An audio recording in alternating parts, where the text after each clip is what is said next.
with theastrologyaddiction.com, and thank you so much for watching. Today's video is going to be on Taurus Rising and the Taurus Ascendant. So I'll be going through all of the houses and letting you know what the Taurus Ascendant will experience in their relationships, maybe in their career, in their home life, and really just going through all areas of life for Taurus Rising. So if you're interested, please keep watching. Please also like this video, subscribe to my channel, and if you're interested in booking a reading with me, my link is in the description box. So Taurus Rising people are ruled by Venus, and so usually these people come off in a very pleasant way. They have a personality and a look about them that is attractive, that people find, naturally maybe beautiful, because that Taurus on the ascendant brings in a stability in how they look and how they are, how they give their first impression. And as Venus rules Taurus, they might come off as being someone who really cares and values beauty and luxury. Taurus rising people usually take a lot of consideration into their clothing style, their wardrobe, making sure that they match, making sure that things that they're wearing and that they put on their body go well together. And just really, they take a lot of care in the materials that they wear as well. Taurus people are very concerned with like things feeling really nice on their body. They want people to get a good first impression of them. They want people to see them as someone who, has good fashion and has their life together, that doesn't come off as kind of disheveled and unstable. But that definitely depends on where the Venus is placed, as it's the ruling planet. If they have Venus with Uranus or with Mars, that will make them, more unique, more impulsive, disregarding really the care for what other people think of them as much. Now, your second house for Taurus rising is Gemini. So Gemini in the second house can bring in multiple types of ways that they earn a living. It can bring in an abundance of money. Mercury brings in people to your life that maybe can help you earn a living. So in the second house, since Mercury is the ruler there, that can show that they may network and meet the right people who can help them to have financial success and to really get the things that they want. Their communication style also, they might work in a way where they're able to use their words. Maybe they're an actor or an actress, or, they work in communication, public relations, PR, something where they're able to use their, their communication, their mental skill in a way that lends, to being able to make a really good living for themselves. The second house can also show, how your financial realm was when you were growing up as a child in the early development. And with Gemini there, this can show that maybe your parents had to move around a lot for work, or maybe they were always on the go, always busy, working in something where they had to really be quick and kind of on it. Maybe they were in the entertainment industry, or they were a mailman, or just someone that had to be really on their feet and kind of moving a lot. Now, your third house is Cancer. So in the third house, that shows their learning style, their siblings, their close neighborhood. So these people can have a really close and sensitive relationship to their siblings.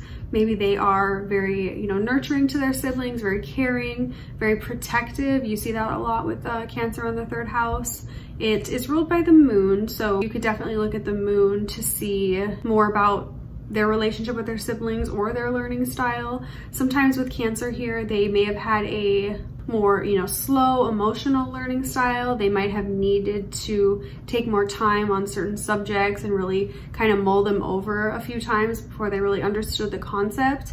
Cancer is, it's the ocean, so it can get overwhelmed with information. So in that early learning, maybe they felt like there was too much to learn, and so they could have potentially fallen behind a little bit, but not to say that they aren't smart and intelligent. They can pick it back up, but they just have to, figure out where to focus it and where to put that energy. Now, your fourth house is Leo for Taurus rising. So Leo in the fourth house, these people's family, their home life is a place where they want to laugh, they want to have fun, maybe they want to sing, dance, enjoy music. Maybe they had a relationship with their parents and their family where they were creating music together. Maybe they had a studio in the home, or, one of the parents played guitar or was a painter, was some type of a creative or an artist of some sort. So this is really kind of how they remember their childhood and their home life, being a fun, creative, you know, place that really encouraged creativity and encouraged, you know, them to be themselves, be unique, and where they could be appreciated and valued for their uniqueness and for, you know, all of the things that they created and their talents. This definitely also shows that they take a lot of pride in their home. So they may be people who want to have, you know, a certain type of a house, a certain style, a certain size, or even just the things that they keep in their home. They want things to be, you know, royal in a way. They want things to be very specific and tasteful, and definitely take a lot of pride in that.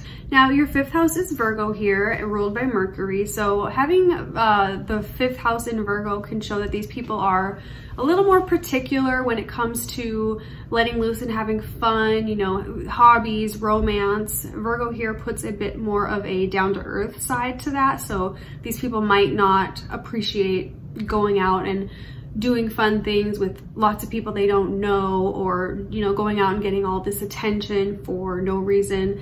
They might prefer to be in more intimate groups with friends and, you know, having fun, or even with dating, they can be more like particular about who they're seen out with and what type of romances they get involved in. They can also be very hard on themselves, in particular with their hobbies. If they try to turn their hobbies into like a profession, maybe they're a singer or an artist or something, they can definitely take that very seriously and not so much as just a hobby. You know, their public image and their work and everything is really tied in closely with that 5th house of their hobbies. Now, their 6th house is Libra, which is their daily habits, their routine, their fitness, their health. So Libra here can show these people have a really balanced way of looking at their diet and their schedule, their daily routine. It's ruled by Venus, so they really need to have a healthy, you know, lifestyle, a balanced lifestyle to be very prosperous. You know, they have to have a routine, but then they also need to have their relaxation time. Venus likes to have an organized schedule, but it also really needs its peace and its downtime and its time for self-care. You know, Venus wants to take a bubble bath. Venus wants to take a luxury, you know, go to a luxury meal with their loved one. Libra doesn't like to be alone. So even with their daily work, their schedule, their exercise, they usually like to do those things with a partner or with a teammate or with a friend or someone that they can kind of do things together. Libra doesn't always like to be alone. So on the 6th house, that shows places where they might not want to be alone. Now, your 7th house is Scorpio for Taurus Rising. So the 7th house is your descendant, it's your marriage partners, it is your, you know, contracts and relationships. So Scorpio there shows that these people take relationships very seriously. They can become a little bit obsessive with their relationships. These are the type of people who will get married after, you know, not a very long time. They will meet someone and become kind of in this obsessive bond with them. Maybe it's toxic, maybe it's not. It just depends on the two individuals. But they are very loyal and they're very fixed in that way. You know, they want to be in a monogamous relationship. Maybe they certainly have an attraction towards more, you know, different types of relationships, maybe, you know, threesomes or being with multiple people, but at the same time, once they do fall for someone, it's a situation where they really want to be with them all the time. They want to even kind of have control over this person in a way. And if they feel like they're out of control, they're being mistreated, they're being lied to, that's kind of when the paranoia comes out and they can start to, you know, have some issues in their relationships. So these people have the 8th house in Sagittarius, and this shows that they have an optimism and a hope and a real curiosity towards like the occult and the darker sides of life, maybe into more esoteric things.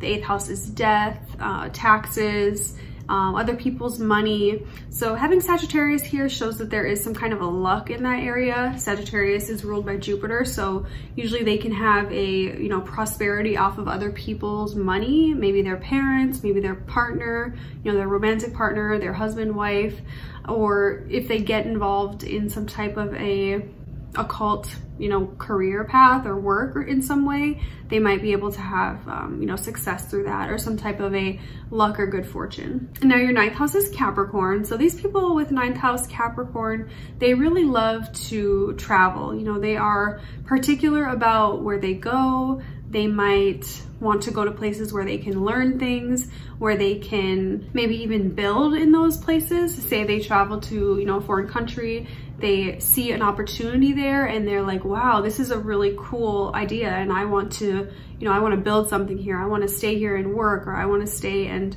I want to learn about this a little bit more. You know, it's a place where they might have some confidence in that way. You know, if they're traveling to a foreign place, they may see something that they could want to kind of build and create. Capricorn is all about creating and building and leaving a mark.